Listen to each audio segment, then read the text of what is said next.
Give Nikola Jokic one of the four greatest shooting guards of all time for a decade straight and see what happens. The guy closest to that billing right now in this modern NBA is Shai Gilgeous-Alexander.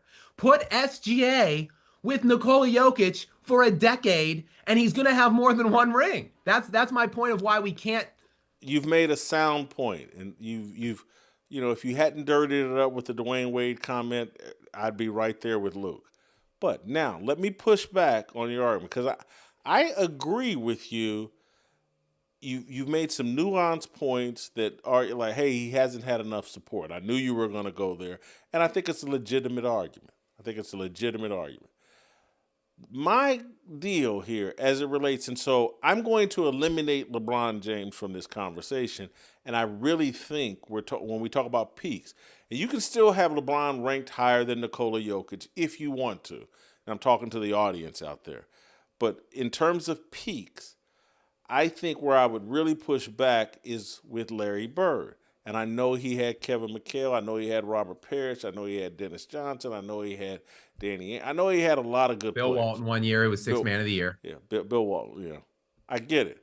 The degree of difficulty in the Bird era, during the Magic Bird era, during the Magic Michael Bird Isaiah Thomas era, the point that you're saying, this gap between Nikola Jokic and everybody else, I think is actually an argument against Nikola Jokic. I think that Larry Bird and Magic Johnson and Michael, they faced, and particularly Michael early in his career, they faced more resistance, more players who could meet their level of competitive fire and want to and desire to be great than what Nikola Jokic is facing. And he's playing in an era where a lot of guys don't care. A lot of guys are drowning in money and fame and Instagram models and weed and just a culture that doesn't value competition. And so I just watched a video where Lawrence Taylor was talking about why he'll never move off Joe Montana as a better quarterback than Tom Brady. And he's not slighting Tom Brady. He's just like, hey man, when Joe Montana was out there, it was the Crips and the Bloods, and we really went at each other, and Tom just didn't face that level of resistance. That would be my argument for Larry Bird. He faced more high-end, super competitive resistance than Nikola Jokic in a league that doesn't allow real physicality, a league that launches three-pointers, a league that night in, night out, guys are looking for a reason to load manage more than they are to go out there and pound each other and, be in a real competition.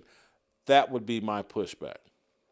Yeah, and Jason, look, there's no bigger critic of this era than me. In fact, I when I started watching Nikola Jokic like 4 or 5 years ago, really watching him from a nightly basis, I was watching him as a way to make fun of this era or be critical of this era because my shtick, pretty much, my belief is that this era stinks, and it's highlighted by all of the factors and things that you just brought up there. So I actually was watching this slow, unathletic, overweight-looking white guy that's destroying this league. And I was using it as a way to make fun of it. Like, this is the guy that is destroying this era that you want me to believe is the greatest era of all time.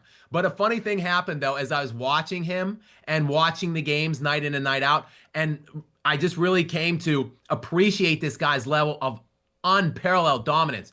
Jason, he averaged the cleanest triple-double ever last year. 30 points per game, 13 rebounds, 10 assists. He became the first player in league history, think about that, to finish top 3 in points, rebounds, and assists for a single season. No one had ever finished top 10 in all 3 of those things before. He finished top 3, and he was 3rd league-wide in steals.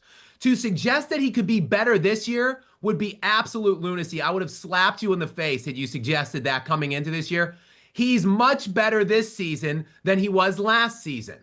when I look at these advanced analytic things, which again, no one makes fun of those more than me, at least over the history of my lifetime. These acronyms that no one knows what the hell they are or what they mean, PER, BPM, VORP. Like when you really look at them though, Michael Jordan was the undisputed king of those advanced metrics. Despite the fact they were created, in my estimation, to talk LeBron up, Michael Jordan has been the career leader in PER, BPM, win share per 48, like for his entire career since he stepped foot. LeBron James has never been able to eclipse Jordan in any of those things. Nikola Jokic right now is the career leader by a large margin over Michael Jordan for the top spot ever in BPM, PER, and win share per 48.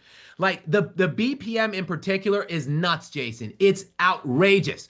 Google right now, just do a little cursory search while I'm talking and look at single season BPM leaders NBA history. Nikola Jokic has 6 of the top 9, 5 of the top 6. Like Shea Gilgeous-Alexander right now is in the midst of a historic season.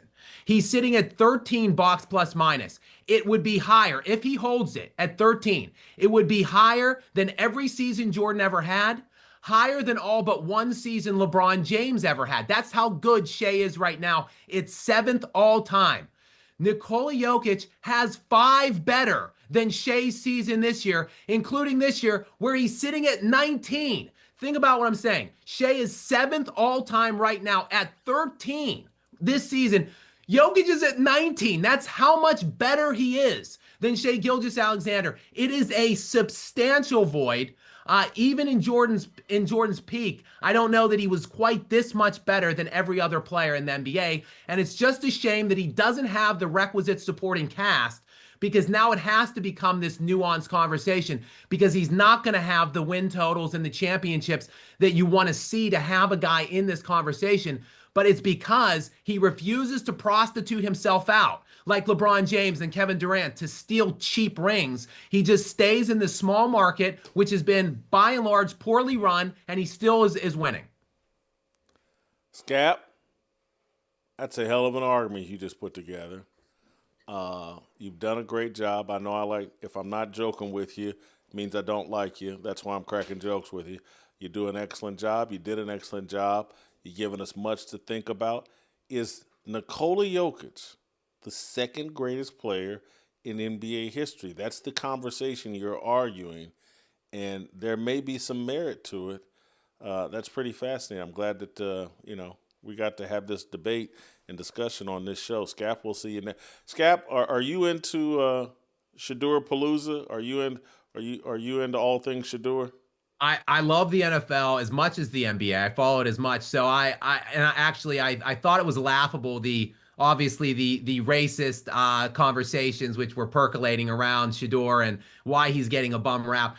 He was abysmal in that when they put him in last week. It was pathetic to watch. I'm eagerly awaiting. I'll have the popcorn ready to watch this week and see what he can do, if he can do anything better than he did last week.